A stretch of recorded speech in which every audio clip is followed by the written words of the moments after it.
PC. Life's rough. When you depend on me To give you weapons, weapons, armor, information for your journey, and still you still shit and try to hurt me. Life's tough. When you're an NPC. Life's rough. When you depend on me. Hello everybody and welcome to mid-March. It's that whimsical, magical time of year where we talk about Santa Claus. Yeah, December and March are a little different in the realms of weather and cultural whimsy. At this point, the love of snow and winter is gone, and we're left with nothing but dank, dark, depressing, cold wetness that also changes from 60 degrees Fahrenheit to 5, depending upon what hour of the day it is. Or maybe that's just because I live in Ohio. Who knows? Ohio weather jokes aside, the point being is that March seems like an odd time to be talking about a role-playing game called Santa is Dead. At the end of the day, we can cast thematics aside, because really I want to bring up Santa is Dead to illustrate a point about the role-playing game world. But for the time being, what I'm going to do is, well, review Santa is Dead. Santa is Dead is a game brought to us from In Search of Games. A cool little title and... oh, what is this? 100% of the profits goes to Ehlers-Danlos syndrome. Oh, great, so now anything negative I say about it's going to send me straight to hell. Okay, either way, I'm digging into this thing. I came across this game one day on DriveThruRPG in the award-winning gaming section. After purchasing the game, I began to peruse the pages. There were only about 30 of them or so it was a very quick read. And I very quickly had interesting feelings, or at least I started to generate some questions, if you will. But before that, let's talk about the positive aspects of Santa is Dead. The artwork, for instance, is excellent. It has a dark and macabre overtone to it. I love the fact that it has a very professional, artistic tone, but it still has this style that screams of a high school goth kid's doodles that they make whenever they're bored in AP English class. In some games, it can come across as a negative, but for this one, it has that right amount of charm that makes the game likable and gives it a very solid identity. The game itself is also quite interesting and fun. The game definitely takes inspiration from movies like Krampus, and also Brothers Grimm's style of the unsanitized fairy tales. It is dark, morose, it revels in the fact that it is taking something pure and innocent that has become a staple of Western culture, and boiled it down, dragged it through the mud, really brought out its more darker, sinister roots. The game has what I'm going to lovingly refer to as a neo-millennial nihilistic sort of feel to it. It's that feel of what I'm going to assume the creators being maybe 20s, early to mid-30s, people who grew up with maybe a goth phase in high school, and now are just kind of seeing the world as a very dark and morose place, and really dragging all the cute adorableness down with it. I'm not sure who the creator is, Evie Lockhart, and their cavalcade of artists who did the work, but my assumption is going to be that they were in their 20s and 30s. As such, the concept of Tim Burton and Tim Burton's vision become a much more prevalent in some of today's creations. Looking through this book gives you a Burton-esque vibe to the artwork that is reminiscent of A Nightmare Before Christmas, Coraline, Beetlejuice, the movies that all of us goth and emo kids really loved whenever in high school, myself definitely being one of them. Hell, even the concept of the game comes across as more of a story if Jack Skellington opened the door to Christmastown and accidentally merged the two worlds into this unholy abomination instead of trying to take on the role of Santa Claus.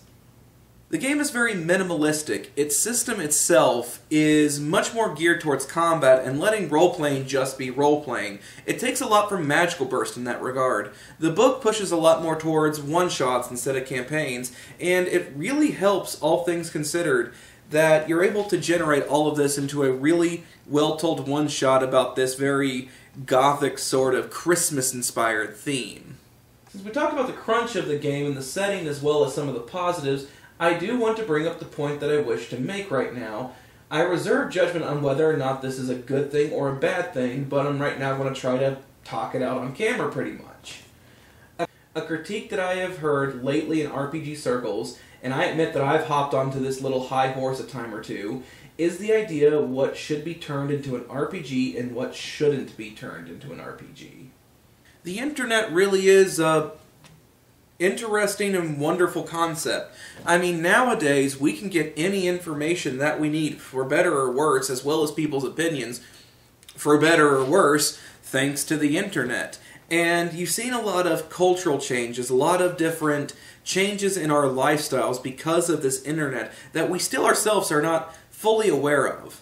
RPGs are not in a bubble. They are also meant to be changed by this internet phenomenon.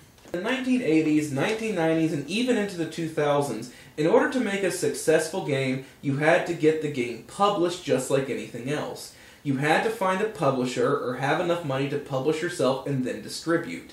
The more successful games were able to distribute nationally to bookstores and enthusiast shops. But the small person, the best they really could do was peddle some small copies at conventions and hope that people picked up more on it. Nowadays, you have sites like DriveThruRPG or other platforms where, as long as you have the ability to add photographs and put words to a Word document and save it as a PDF, you can upload your game and sell it to a wide audience who might also be interested in your thing. And I, for one, digging through this, there's several in my gigantic folder that I could bring up to, but really, the game that I thought kind of symbolizes something that just could not work without the internet is Santa is Dead. Santa is Dead is an esoteric game. It is one that is relevant and interesting to a certain number of people, but not really available to a wide audience. Either current or former Burton enthusiasts that like to see a darker representation of the saccharine sweet happiness that is Santa Claus and Christmas. This thing wouldn't go far unless the creator really, and I mean really, pushed it to the point of making their own publishing company just to get the ball rolling, and then still having to work to get the games distributed to game shops around the country and not just in their local area. Santa is Dead is not unique. There are a cornucopia of games out there, some of which I've already talked about. There are thousands of games out there now, but the question has been raised, is this all a good thing? In other words, should every single creative idea that someone comes across be turned into an RPG and sold to a mass market? Well, it is no easy answer. Certainly not everything should be turned into a game. Look at the fact that Raho Wa exists as a makeshift entity. It shows proof positive that not everything should be turned into a game. But should a game like Santa is Dead be called out for being, well, too niche? Well, certainly there are some out there that can be called out on it, and even this game can be called out of it for being a very niche story. Ultimately, I feel like the internet and distribution has nothing but good for the gaming community. There are still our own safeguards in place, refusing to purchase certain games on the grounds of our morality and interest. But, thanks to the internet, interesting, strange, and darkly fun games like Santa is Dead have the ability to flourish. With that being said, all things considered, I'm going to give this game a crit. I think it's a fantastic game. And with that being said, though, I think I'm going to leave Santa dead for the next 8 months or so, and then he can rise from the grave with Santa the Zombie. Till next time.